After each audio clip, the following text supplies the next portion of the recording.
yasa wani abin muna kallo sai mu shiru kawai, sai mun duba dokar mu, mun duba dokar abin me ta ina za mu iya shigowa abin, in mun ga ba ta inda za mu iya shigo masa shikenan kawai sai mu ce inna lillahi raji'una, Allah ya isa, sai mu wuce.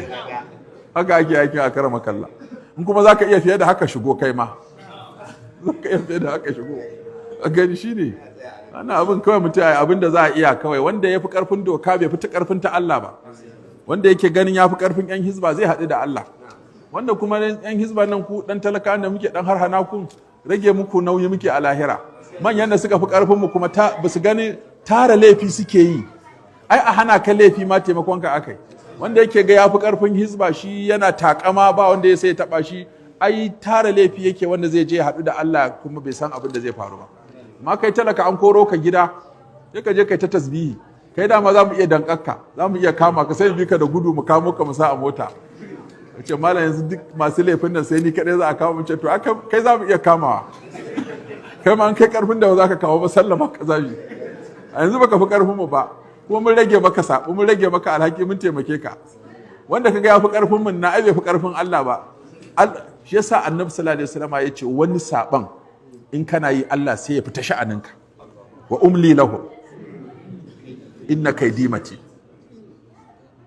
Inna Allah la yumli lidh-dhalim hatta idza akhazahu lan yuflitu.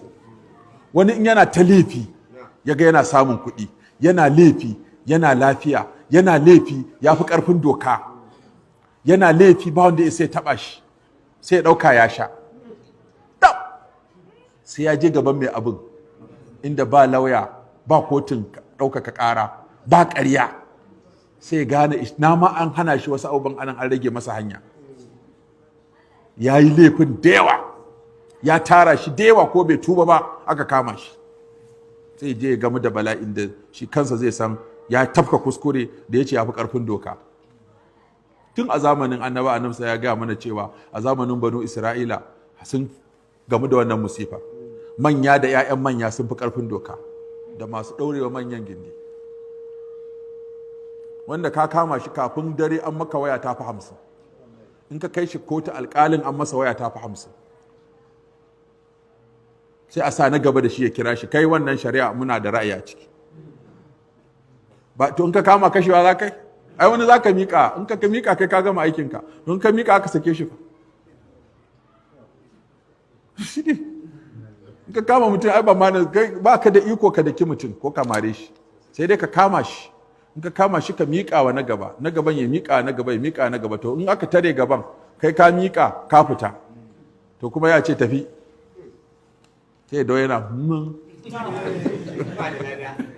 yana ma gwalo ya za ka yi da za ka abin sai a sa a yi haƙuri kawai da abin da ya samu.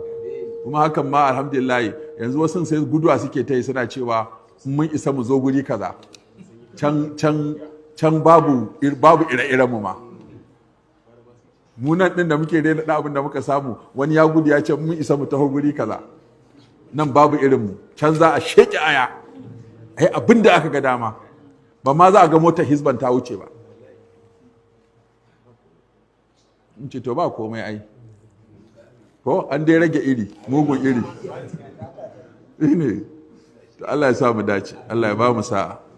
Subhanakallahumma bihamdika. Wannan addu'a yake nema, muna fata kowa Allah ya biya masa bukatarsa ta alheri, Allah ya raba mu da dukkan abin ki, Allah ya mana albarka, ya tabbatar mana da imani. Alhamdulillah, godiya ga Allah subhanahu wa ta'ala a bisa nasarorin da muke samu wajen warkar da cutar HIV. Sunana Sharif Kolomi, shugaban cibiyar bada magani ta Nurul Shabab, wanda muka kore wajen bada sahihin magani cutar HIV. Ina masu fama da cutar HIV wanda ko shekara nawa ya yi a jikin mutum, muna ba da maganinsa kuma ana samun waraka cikin wata ɗaya da yardan Allah. Nurul Shabab bata saya iya ba da maganin cutar HIV ba, muna ba da maganin aikata istimnayi, biya wa kai bukata, wasa da al'aura, wanda hakan yana haifar da kankancewar gaba tare da lalata ruwan mani ya hana haifuwa. Rashin karfi, saurin inzali da yawan kasala, yawan mantuwa da ciwon jijiyoyi. Ina masu fama da cutar sikila, yaro ko babba, muna ba da maganinsa kuma ana samun waraka cikin ikon Allah. matsalar ciwon koda, hawan jini, hepatitis A da B da C duk muna ba da maganin su. Muna ba da maganin sanyi, infection, gonorrhea, kaikayin gaba da kankancewar gaba da fitar farin ruwa a gaba, ciwon mara na mata da rashin haihuwa, matsalar jinnu, sammu, sihir duk muna warware su da yardan Allah. Cibiyar Nurul Shabab bata siya iya nan ba, muna tura sakon maganinmu duk inda kuke a fadin duniya. Za ku iya samun mu a babbar ofishinmu da ke nan jihar Maiduguri, Borno State, Mafoni Tailoring Plaza, opposite gidan Mamman Yazo kusa da transformer, saman Beni, shago mai nomba S63.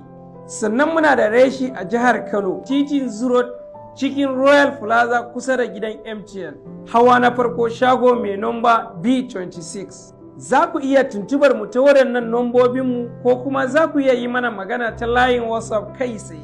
Cibiyar Nurul Shabab ɗaya take tamkar ta dubu. Cibiyar Nurul Shabab tana marhaba da ku sai